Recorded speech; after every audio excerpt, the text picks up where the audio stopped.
Mr. Boom, the Man in the Moon, is an old Scottish small children's television show where this man here, Mr. Boom, lives in a space building on the moon and talks to small Scottish children from the planet Earth. The children get teleported to his space building from Earth, and we are the children. All of us watching this right now. The point is, I remember seeing Mr. Boom as a child, and here he is. You're all going to watch him now. And the one and only remnant of this old series that's left on the internet. There's a video of one of the episodes on YouTube, and nothing else. This is the sort of stuff Scotland's children were raised on in the 90s. It explains how we became the sensible Mr. Hello, Mr. Boom. Welcome. Welcome to me. I've just been wrapping up this birthday present for Alec. Oh, Mr. Boom has been preparing a birthday present. Do you remember it was his birthday today? I never even knew it was his birthday, Mr. Boom. Good grief, Alec, the storyteller. Anyway, happy birthday song. He's got to sing happy birthday in a shocking case of he's playing the happy birthday tune, which is copyrighted, or at least it was until recently. And whatever Berk it is that owns the right to this stupid song holds onto it like a vulture.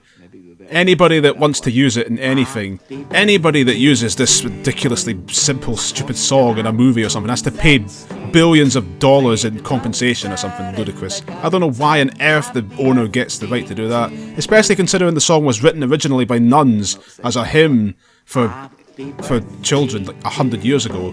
Some Berk rewrote the words and somehow gets to sue for millions. It makes no sense.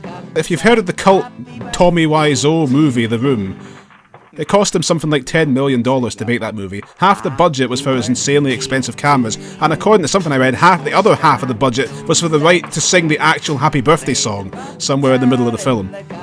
But Mr. Boom possibly got away with singing this probably because it's Scottish, so nobody cares, which is the more realistic answer, but also maybe because he changed the lyrics to his own messed up lyrics, which according to Rob, got him into trouble once when he sang this song on someone's birthday and he got screamed at anyway. Now we get a little blue smiley circle telling Mr. Boom some news. Except that even if you are Scottish like me, it's almost impossible to tell what this thing's saying.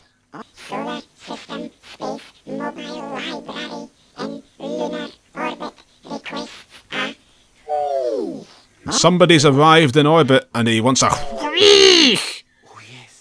which must be a Glaswegian word for I don't know, pull him down. Alec the storyteller, who is a man that apparently travels through the far reaches of space.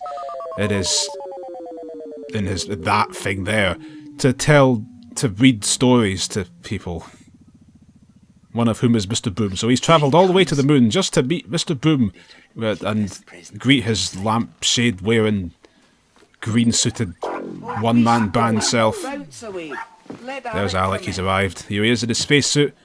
Man, he should have checked that the door was closed before... Oh, the door opened! You're going to get all the air sucked out of your lungs, or something, whatever one of the 6 different things is supposed to happen. If you're in space without a suit. But Alec's here. What's this? What's Alec's surprise? We saw it earlier. It's his birthday present. Alec, thank you very much. Oh, but here, listen, it's not my birthday until tomorrow, so I better not open it until then. Oh yes, you have to wait until it's your actual birthday, don't you? Right. I don't know why they added those. Don't know why they added those lines in. I guess they really wanted to teach the children you got to wait till your birthday to open your frumpy jersey from your aunt Goffridge or whatever else. You got to wait till your birthday to open all of the garbage that you didn't want until you find the stuff that you actually asked for.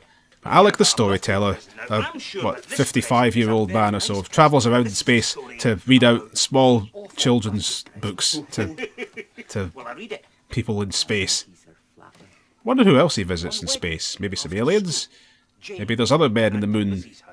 Maybe Mr. Boom's not the only man in the moon. Whatever. This is the story. A Scottish story, clearly, because they've all got Scottish names. Scotland sure likes to emphasise the fact it's Scottish. You know, there's some buses in Scotland that have seats that are all made out of tartan. The seats are actually decorated with tartan. I'm not kidding. I think maybe they stopped that at last.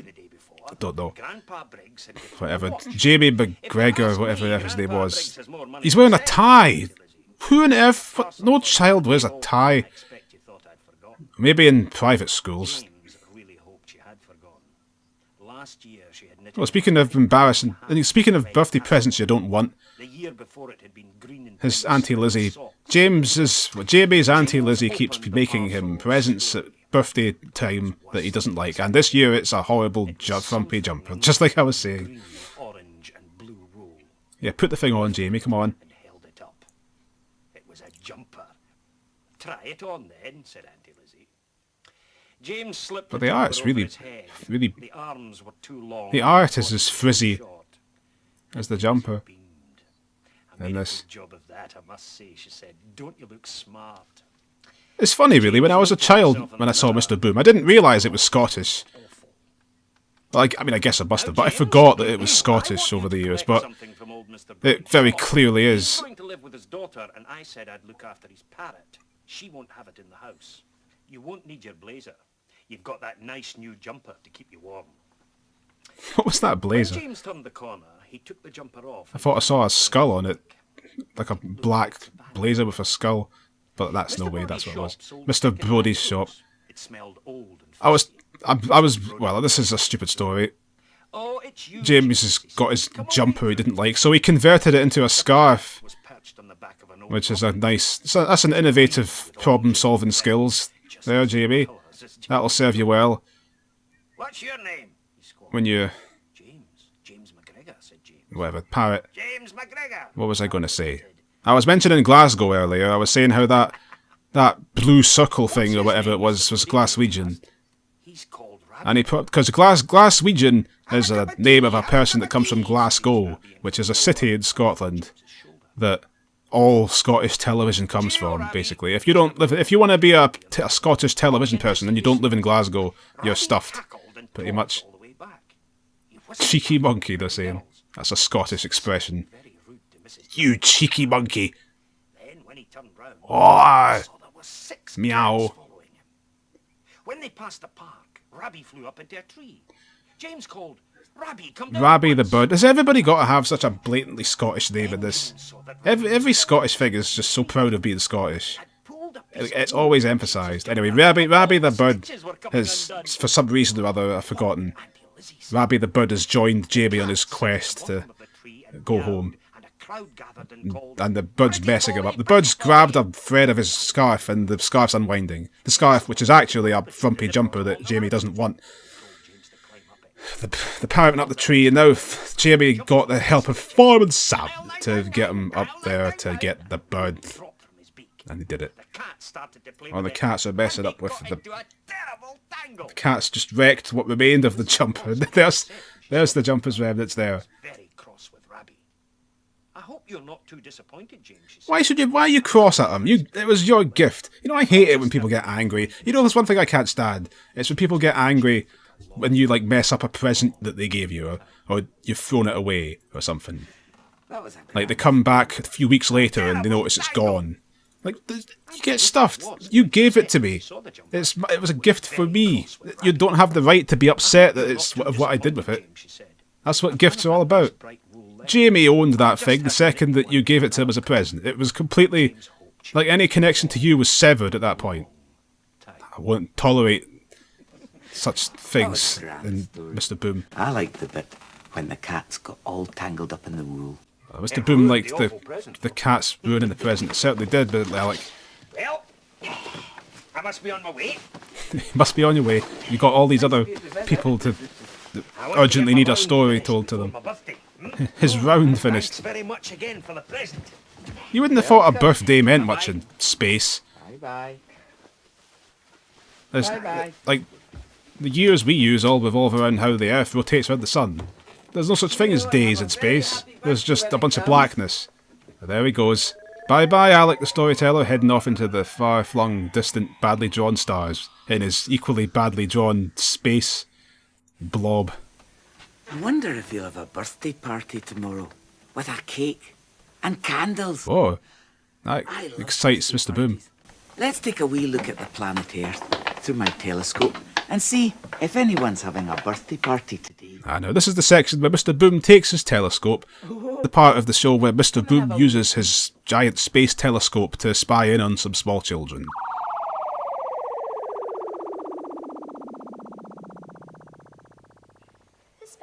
I don't know how the telescope got that inside that building, but it did. So it just so happens that these small children in this random building that Mr. Boom is watching with his telescope has a bunch of children preparing birthday cards. This is beautiful, Stephanie. Is this different shapes you're doing? And there they all are, forcibly handing him his cards. He doesn't look too happy to receive those. The children acting every bit like children that have just been told by an authority figure to do something. They're just artlessly shoving the cards in his face. What do we have here? These are just the little holders so that the wax doesn't go into the cake. Little holders so the wax doesn't go into the cake. Oh, wait, is that what those little golf tee things are at the bottom of birthday cake candles? I never made that connection until now. It wouldn't be a proper birthday. You're probably laughing, but I never realised that. It took this preschool teacher to tell me that. But that boy is 4 years old. She's she's quite insecure though, so she's going to count the candles once more. She doesn't trust her original estimation. Oh, look at those treats on the table. We got some potato chips. And, oh, she's going to light it. There we go. I'm terrible with lighting things. I would probably blow out the candle after every candle I lit, because I'd be so terrified of burning my fingers. I really do get scared about that. Why, they're all on one side of the cake. You don't put all the candles at the end of the cake like that. You spread them out, or whatever. Oh, they get to sing Happy Birthday too. Man, if the Berk that owns the rights to that song found out about this, guaranteed they would have sued them up the wazoo. Believe me, that hound dog that owned that song was a complete monster. They would they'd have sued an orphanage if they could have. Seriously, who on earth is it that owned the rights to that? I think they finally lost them, but there's some twerp that clung to them like a rabid dog. Now they're playing Pass the Parcel, and Mr. Boom again is watching this whole thing from his telescope.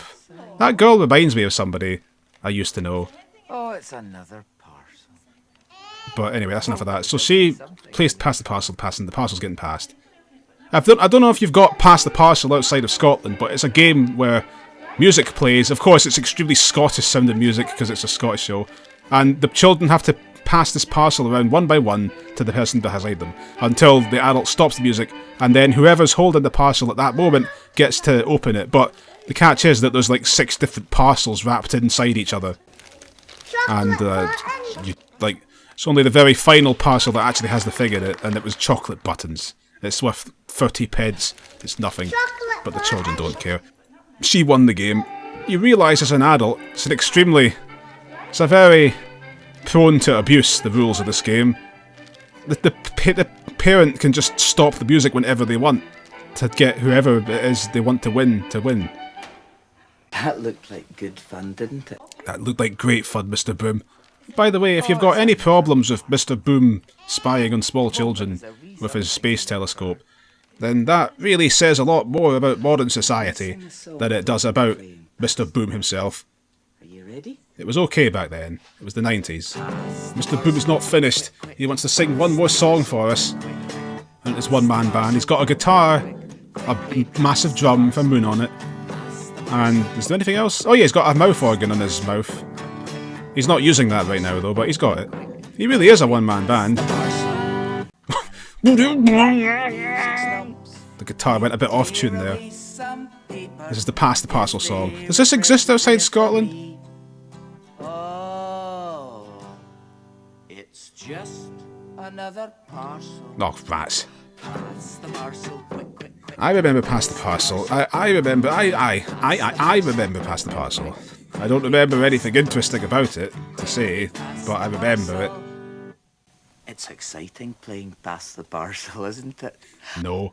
I wonder what will be in the very last parcel.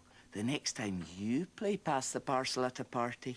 Well, you'll be able to find out yourself, Mr. Boom, with your space telescope back there, which he can use to look down on any small child that he wants from his space station. Goodbye. Boom, boom, boom. I wonder if this guy, Off you fly. Mr. Bean, the man in the moon, Mr. Boom, the man in the moon, doesn't even rhyme. Mr. Boom, the man in the moon, boom, moon, doesn't rhyme. I'll tell you, I notice when stuff tries to rhyme and it doesn't. Happens a lot. Scotland clearly doesn't care. Should have called him Mr. Boone, the man in the moon. Disgusting. This is the trash I was raised with. No wonder the country's the best it is. It's all because of Mr. Boom. Scottish independence, indeed. They all want to go to the moon. That's why we've got the Scottish independence movement these days. It's because everybody, they say the young people are the ones voting for independence. It's all because they were raised with Mr. Boom. They want to go to the moon. Want to establish a sovereign nation on the moon, just like the Repliforce in Mega Man X4. Well, let's hope that we don't end up building a giant laser cannon to destroy the Earth after we get there. Let's hope we got better voice acting as well. Although it would be interesting seeing Alex Salmon break down over Nicola Sturgeon and screaming, "What am I fighting for?"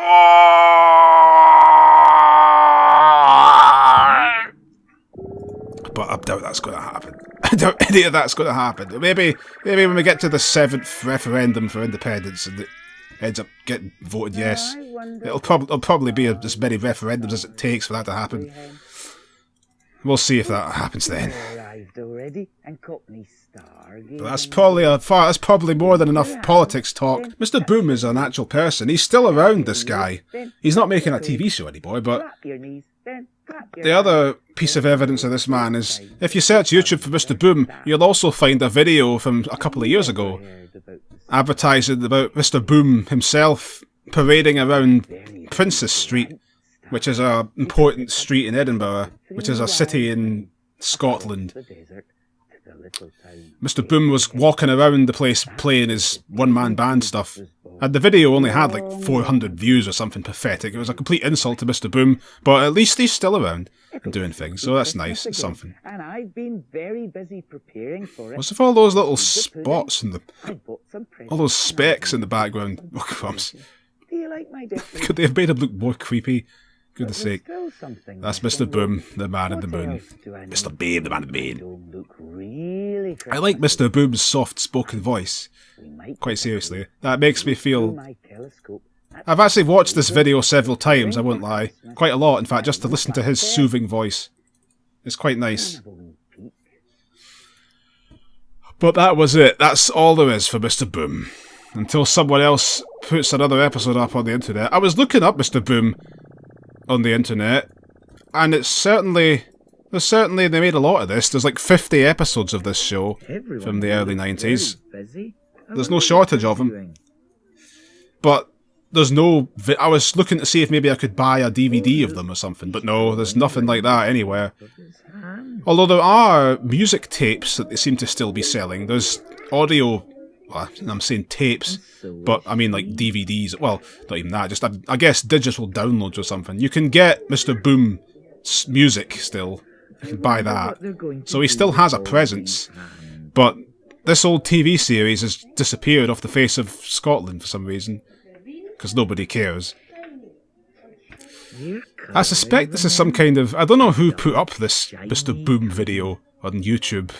I suspect it's some sort of behind-the-scenes video. Like, this was maybe one of the creators of the show that had this deluxe copy. Because when it starts, when Mr. Boom go and start, which I've got a feeling sounds like a cue for the cameraman to say, "I'm going to start the scene now." So, I don't know, all the technicians should be prepared. You know what I mean? That's what I feel this probably is. I wonder if there's any more. If anybody happens to be watching this that has any more episodes of this show somewhere, I'd appreciate it if you uploaded it to YouTube, because I'd like to see more of them. What lovely shiny green paper. This is the only one at the time of talking. Here's and, well, I mean, there's fat chance of that happening, because Scotland doesn't do anything. There's no Scottish... Me and Rob are pretty much the only presence that Scotland has on the internet. Nobody cares over here. Nobody cares over here. On to part 2 then. I was quite pleased that I hunted this thing down on the internet. It was nice to see Mr. Boom again, but it'll be no less nice to stop talking now. One of my favourite things about Christmas time is singing Christmas carols. They're songs about Christmas. Do you know any? Here's one about the enclosed instruction book. Away in the Toasted. no Bagel. for a Princess. the little Enclosed instruction book. lay down his sweet Picnic. the stars in the Spooky. sky looked down where he lay. The little Enclosed instruction book. asleep on the Pesky plumbers. the cattle are Lots of spaghetti. the Instruction book. awake, but little Enclosed instruction book. no crying he makes. I love thee. Enclosed instruction book. Look down from the sky and stay by my side until morning is nigh. That wasn't so hard, was it? I hope you all have a very happy Christmas when it comes. Nod your head and wave goodbye. Boom, boom, boom. All toasters toast toast.